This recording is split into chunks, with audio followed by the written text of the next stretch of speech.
The reason silver fell this week has almost nothing to do with silver. Let me say that again, plainly, because it is the whole point, and the people who run the financial channels will never say it to you this simply. Silver did not fall because the story changed. It fell because somebody, somewhere, needed cash in a hurry, and silver was the easy thing to reach for. That is the answer to the title, and I am giving it to you right up front instead of making you wait until the very end for it. When a market gets scared, people do not sell what they want to sell. They sell what they can sell. They sell the liquid thing, the thing that trades in a heartbeat, the thing that turns into money with a single tap. And when a lot of frightened hands all reach for that same door at the same time, the price of the liquid thing drops hard and fast, even when nothing underneath it has changed. That is not a verdict on the metal. That is the plumbing of a panic. And once you understand the plumbing, this week stops looking scary and starts looking familiar. Here is the concrete fact I want you to chew on before we go one step further, because it reframes everything. In the worst financial crisis most of us have lived through, when the banks were failing and the whole system felt like it was cracking apart, the safe haven metal itself got sold off hard, right in the teeth of the fear. Not because people had stopped believing in it. The opposite. They sold it precisely because they still believed in it, because it was worth good money, because it was the one thing in the portfolio that could still be turned into cash when everything else had frozen solid. The thing you reach for in a fire is the thing you trust, and that is exactly why it takes the first hit. Let me walk you back to that crisis, because it is the real story this entire video is built on, and it is the single best answer to the question you clicked on. In my years around the gold and silver world, I have seen a lot of people misread this exact moment, and it costs them. So go back with me to the autumn, when the big investment banks were going under and the credit markets simply stopped working. Fear was total, and in the middle of it, the precious metals got dumped alongside everything else. People still ask me how that is possible. How does the thing that is supposed to protect you go down when the sky is falling? The answer is forced selling. When you are a big fund and your risky bets are blowing up, your lenders call you and demand more cash against your loans. Right now, today. That is a margin call. You cannot sell the illiquid junk that got you into trouble because nobody will buy it at any price. So you sell your good stuff. You sell the liquid, high-quality asset, the one that still has a deep and willing market. You sell it not because you have lost faith in it, but because it is the only thing left that will still convert to cash. Multiply that by every leveraged player getting the same phone call in the same week, and the safe haven gets sold down alongside the garbage. It is mechanical. It is impersonal. It has nothing to do with whether the metal is a good long-term holding. And here is the part the fear merchants conveniently leave out. After that forced wave of selling burned itself out, the metal turned around. It did not just recover, it went on, over the seasons that followed, to make new highs that left the panic low looking like a gift. The people who understood what they were watching, who saw a liquidity fire sale instead of a broken thesis, were handed one of the best entry points of the decade. And the people who panicked and sold into that forced wave locked in a loss for a reason that evaporated within months.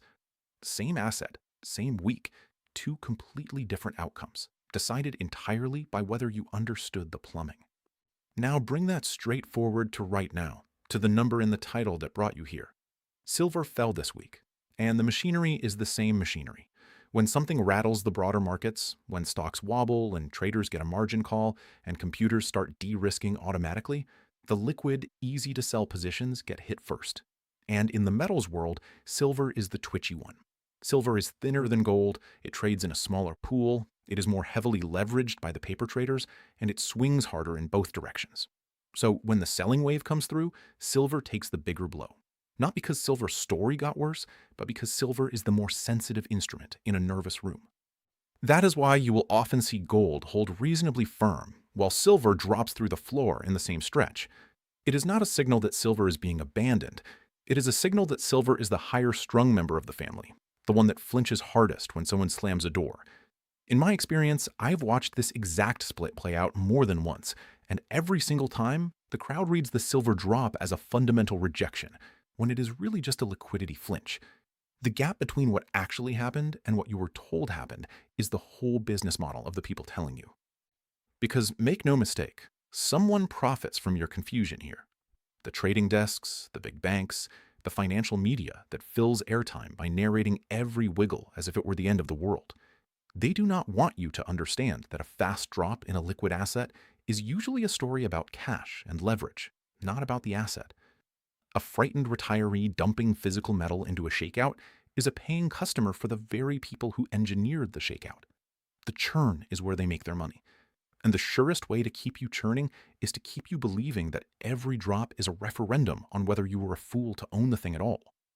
I think about a man I have met 100 versions of over the years. He is retired. He did everything right.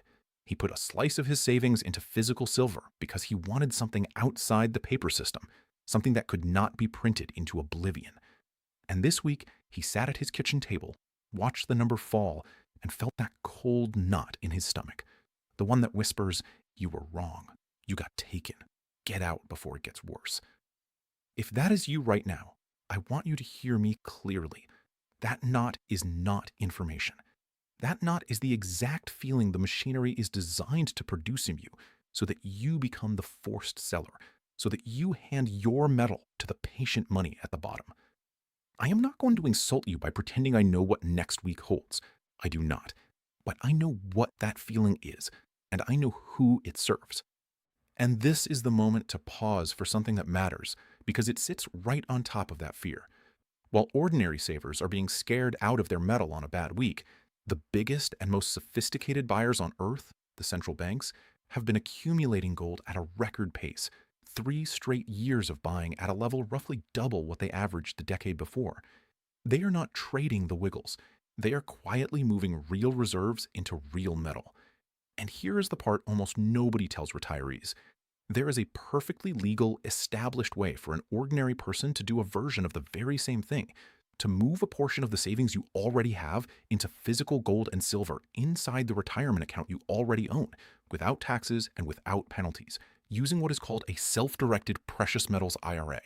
I put together a free guide that walks through exactly how that works. If you are watching this on your television, just scan the QR code on your screen. If you are on your phone or your computer, go to jeffreedguide.com. This is not just for insiders. If you have $100,000 or more in any retirement account, this is for you. Now, let me get right back to it, because the fundamentals are where this really turns. Because here is what did not happen this week. The world did not suddenly discover a mountain of new silver. The mines did not double their output overnight. The factories did not stop needing it. Silver is not just a shiny thing people put in a drawer. It is a critical industrial metal, woven into solar panels, into electronics, into the electrical guts of nearly everything modern. And a great deal of it gets used up and dispersed in ways that make it uneconomic to ever recycle. Gold gets hoarded. Silver gets burned. The market has run a structural supply deficit for several straight years, demand outrunning new supply. The above-ground stockpile getting quietly drawn down to fill the gap. And that same character, the industrial hunger, is precisely why silver whips around more than gold. A metal that the whole world's factories depend on is a metal whose price gets yanked in 2 directions at once, by the panic in the trading pits and by the steady, relentless pull of real demand underneath. None of that changed because a wave of margin calls washed through the market on a bad week. The screen moved. The reality did not. And if you own physical silver, it is worth sitting with that distinction for a long, quiet minute, because it is the difference between a holder and a victim. But here is where it gets strange, and this is the part that almost nobody slows down to explain. The price you saw fall this week is not really the price of the metal in your hand. It is the price set in the paper market, a market where far more claims on silver trade every day than there is actual physical metal to back them. When the selling comes, it comes through that paper layer first, an avalanche of contracts, most of which will never result in a single real ounce changing hands. So the paper price can be shoved around violently by traders who never touch, never store, never intend to own an ounce of the real thing. And the physical metal, the coins and bars in a vault, gets tarred with a price that was set by people playing a completely different game. That disconnect is the opportunity, and it is also the thing they least want you to think about. I have seen this movie before, and I can tell you how it tends to go, because the history is remarkably consistent. Think back to a stretch when the exchanges sharply and repeatedly raised the amount of cash traders had to put up to hold silver. The price fell by roughly a third in a matter of days. Nothing fundamental had changed about silver in those days. The deficit was still there. The industrial demand was still there. What changed was the cost of holding a leveraged bet, and that alone forced a cascade of selling that had nothing to do with the metal's worth. Or think about the year the Fed merely hinted it might slow its bond buying. Just a hint. Gold fell dramatically that year, on the fear of it. Again, no change in the metal, only a change in the weather around it. Go back even further, to the long silver run that ended a lifetime ago, and you will find the same rhythm. In the middle of that great climb, the metal was cut down sharply, again and again, on its way to a peak that people still talk about. And each time, the frightened hands sold and the patient hands bought. Every one of these drops felt, in the moment, like the end. Every one of them was a liquidity story wearing a fundamentals costume. The costume is very good. It has fooled far smarter people than you or me, and it is designed to fool you precisely on a week like this one, when the number is red and your nerve is thin. And step back to see the bigger board, because this is what the panic makes you forget. Gold has climbed to record highs and stayed there. It recently overtook the euro to become the second largest reserve asset held by central banks on Earth, behind only the US dollar. Think about what that means. The official institutions of the world are voting with their vaults, moving into gold at the fastest pace in modern memory. Part of what lit that fire was watching one major power's foreign reserves get frozen with the stroke of a pen, which taught every other nation a lesson they will not forget. Gold sitting in your own vault cannot be frozen, cannot be printed, cannot be defaulted on. And gold has done something else lately that has the old models broken. It used to fall reliably when interest rates rose.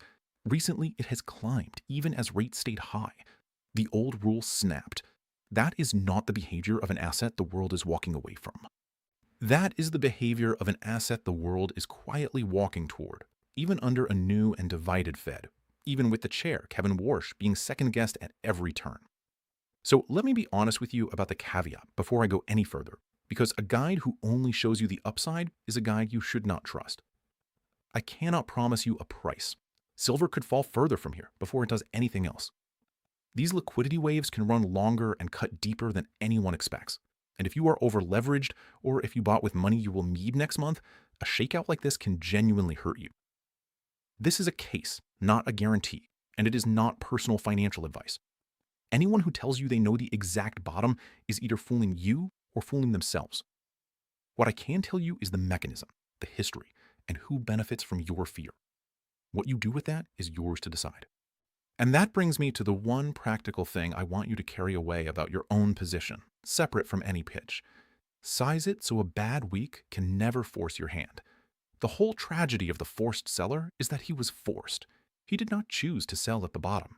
The margin call chose for him. So own your metal in a way where nobody can ever make that choice for you. Own the physical thing, the real coins and bars, not a paper promise that someone else can dilute or default on.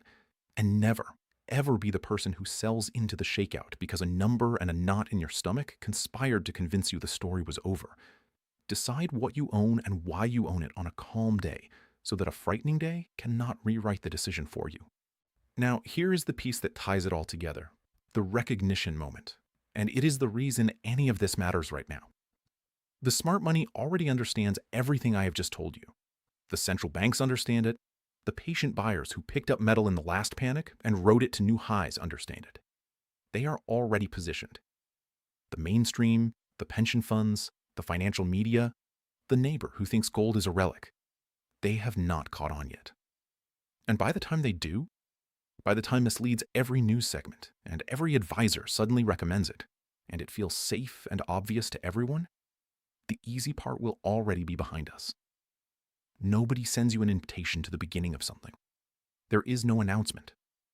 The whole point is to understand it while it is still quiet, while the crowd is being scared out on weeks exactly like this one. We are not in the obvious moment yet, and that is precisely why this moment matters.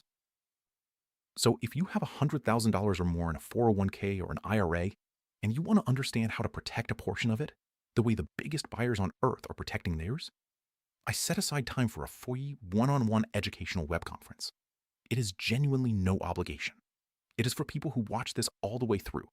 And I would just ask that you mention you saw the full video so we know you were serious. If you were watching this on your television, scan the QR code on your screen. If you are on your phone or your computer, go to jeffweedguide.com. And here is the honest why now, with no fake countdown clock attached. The window where a decision like this is still cheap and calm and fully reversible is exactly the window when nothing feels urgent, when the price just fell and everyone else is looking away. That quiet is not a reason to wait. It is the reason to look now, while you still can, on your own terms, before the crowd makes it loud. So let me bring you back to where we started, to that man at his kitchen table, watching the number drop and feeling like a fool. He is not a fool. He is simply standing inside the machinery, feeling exactly what the machinery is designed to make him feel.